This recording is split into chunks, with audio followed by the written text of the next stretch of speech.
ஒரு மனிதர் இருந்தார். அவருக்கு ஒரு பிரச்சனை வந்துச்சு. அந்த பிரச்சனை எப்படிப்பட்டதுன்னு சொன்னால், அதுக்கு சொல்யூஷன் இந்த உலகத்தில் எதுவுமே இல்லை. உலக ரீதியாக அவர் அதிலிருந்து தப்பணும்னு சொன்னால் எந்த ஒரு காரணமும் அவருக்கு இல்லை.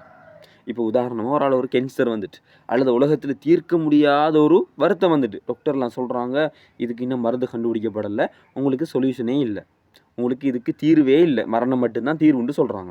அல்லது ஒரு ஆள் பெரிய ஒரு லொஸ்ட் ஆகிட்டார், எல்லாரும் சொல்கிறாங்க இதுக்கு பிறகு அவர் லைஃப்பில் மீண்டெழ முடியாது.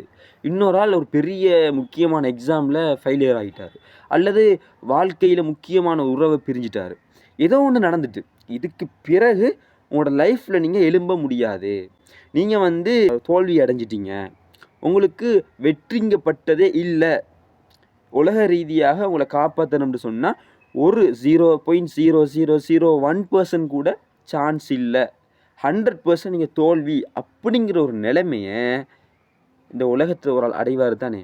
அதை மாதிரி அந்த குறிப்பிட்ட மனிதரும் அடைஞ்சு கொள்கிறாரு. அந்த செகண்டில் அவர் இப்போ தப்பி கேளாது. உலக ரீதியாக அவரை பிரச்சனைக்கு யாராலையும் சொல்யூஷன் செல்லவும் முடியாது, யாராலையும் அவரை காப்பாற்றவும் முடியாது. ஏன், அவருக்கே அவர் அந்த பிரச்சனையிலேருந்து காப்பாற்றி கொள்ள முடியாது. அப்படிப்பட்ட ஒரு பிரச்சனை. ஆனால் அந்த மனிதர் அந்த பிரச்சனையை ஃபேஸ் பண்ணார். அதை நேருக்கு நேர் பார்த்து சொன்னார், கல்லா இன்ன மஅய ரப்பி சயஹ்தீன், என்னோட என் இறைவன் இருக்கிறான், எனக்கு அவன் வழிகாட்டுவான். அப்படி சொன்ன உடனே அவருடைய அந்த உறுதியான நம்பிக்கைக்கு முன்னால் வானம் பூமிக்கெல்லாம் அதிபதியாகிய அந்த அல்லாஹு தாலாவிடம் இருந்து ஒரு கட்டளை வருது, நீங்கள் கடலில் உங்களோட கைத்தடியால் அடிங்க. அவரை அடித்தார். அற்புதமான முறையில் இறைவனுக்குரிய ஆற்றலை கொண்டு அவருக்கு பிரச்சனையாக இருந்த அந்த கடல் பிளந்து அவருக்கு வழிவிட்டது. அவருடைய அந்த நம்பிக்கையால் அவரும் எந்த கூட்டம் நாங்கள் மாட்டிக்கொண்டோம்னு சொன்னிச்சோ, நம்பிக்கை இழந்து போனிச்சோ, அந்த கூட்டமும் வெற்றி பெற்றது.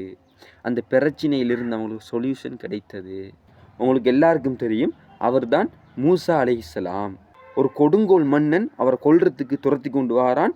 அந்த இறுதி நிமிடத்தில் அவர் தப்பிக்கிறதுக்கு எந்த ஒரு வழியும் இல்லை, ஏன்டா கடல் குறுக்கு நின்றுட்டு. அந்த நேரத்தில் அல்லாஹ்ட நம்பிக்கையை மட்டும் கொண்டு அல்லாஹ் தாலாவோட உதவியோடு அந்த பிரச்சனையிலிருந்து தப்பிச்சு அவங்க வெளியில் வந்தாங்க. அந்த நாள் முஸ்லீம்கள் அல்லாஹ்விற்கு கட்டுப்பட்டவங்க வெற்றி அடைந்தாங்க, காஃபிர்கள் தோல்வி அடைஞ்சாங்க. அந்த நாள் தான் முஹர்ரம் மாதத்தில் 10வது நாள். நபி ஸல்லல்லாஹு அலைஹி வஸல்லம் அவங்க மதீனாவுக்கு வராங்க. யூதர்களெல்லாம் நோன்பு பிடிச்சிக்கிறாங்க. அப்போ ஏன் அவங்க நோன்பு பிடிச்சிக்கிறாங்க அப்படின்னு கேட்குற டைமில் இதுதான் மூசா அலைஹிஸ்ஸலாத்துக்கு அல்லாஹ் வெற்றி கொடுத்த நாள்னு சொன்னாங்க. நபி அவங்க என்ன சொன்னாங்க தெரியுமா, அவங்கள விட மூசாவுக்கு நானே நெருக்கமானவன் அப்படின்னு சொல்லிட்டு தான் அந்த நாளில் நோன்பு பிடிச்சாங்க. தன்னோட தோழர்களை நோன்பு பிடிக்க ஏவினாங்க. தோழர்கள் கேட்குறாங்க, யா ரசூலுல்லாஹ் அந்த நாளை அவங்க கண்ணியப்படுத்துகிறாங்களே அப்படின்னு. ஏண்டா யூத கிறிஸ்தவர்களுக்கு மாற செய்யணுங்கிறது இஸ்லாமிய விதி. அப்போ நபி அவங்க சொன்னாங்க, நான் அடுத்த வருஷமும் உயிரோடு இருந்தா 9வது நாளும் நோன்பு நோட்பேன்னு சொன்னாங்க. ஆனால் அதுக்கு நபி அவங்க மரணிச்சிட்டாங்க.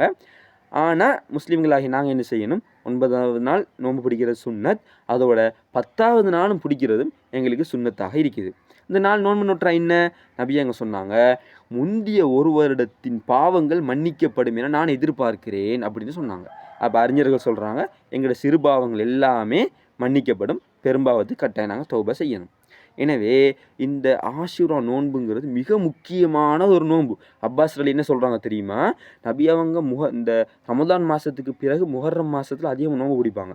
அதே போல் ஆஷுரா நோன்பை கண்ணியப்படுத்தின அளவுக்கு வேறு எந்த சுன்னத்தான நோன்பை கண்ணியப்படுத்தினதா எனக்கு தெரியாதுன்னு சொன்னாங்க. அப்போ அப்படி ஒரு நோன்பு இது. நம்ம எவ்வளோ சின்ன சின்ன பாவங்கள் செஞ்சிருப்போம், அது நினச்சி பார்க்க இயலாது, எண்ணி பார்க்க முடியாத அளவுக்கு செஞ்சிருப்போம். இந்த நோன்புங்கிறது எங்களை போல ஆளுகளுக்கெல்லாம் பெரியதொரு சான்ஸ். எங்களை விடுங்க, சஹாபாக்களே பிடிச்சாங்க போட்டி போட்டு, நபியா அவங்க பிடிச்சாங்க.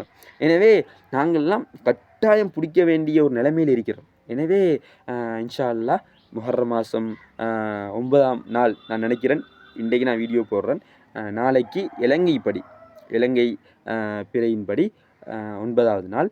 எனவே கட்டாயம் நாங்கள் அந்த நோன்பை பிடிச்சி கொள்வோம். 10வது நாளும் எங்களால் முடியுமானாக்கள் அந்த நோன்பை நாங்கள் பிடிச்சி கொண்டு அதில் உச்சகட்ட பயனை இன்ஷா அல்லாஹ் அடைஞ்சு கொள்வோம்.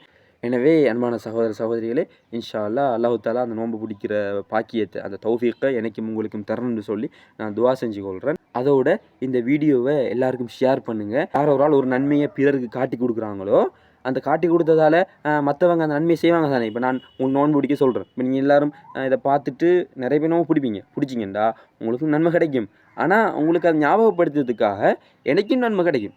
நீங்கள் ஒரு 1000 பேர் நோன்பு பிடிச்சிக்கிறீங்க இந்த வீடியோவை பார்த்துட்டு சொன்னால், அந்த 1000 பேரோட நன்மையும் எனக்கு கிடைக்கும். நான் பிடிச்ச நோன்பு நன்மையும் எனக்கு கிடைக்கும். அப்போ நீங்கள் இந்த வீடியோவை ஷேர் பண்ணி அதை ஒரு 1000 பேர் பார்த்துட்டாங்கண்டா, அந்த 1000 பேரோட நன்மை உங்களுக்கும் கிடைக்கும். அந்த உங்களுக்கு கிடைச்ச மாதிரி அது எனக்கும் கிடைக்கும். சரியா? அப்போ இதனால தான் இப்படியான வீடியோக்களை நாங்களும் ட்ரை பண்ணி போடுறதுக்கு பார்க்கணும். அப்படி கஷ்டமாக இருந்தால் அப்படி போடுறவங்க நாங்கள் ஷேர் பண்ணணும்.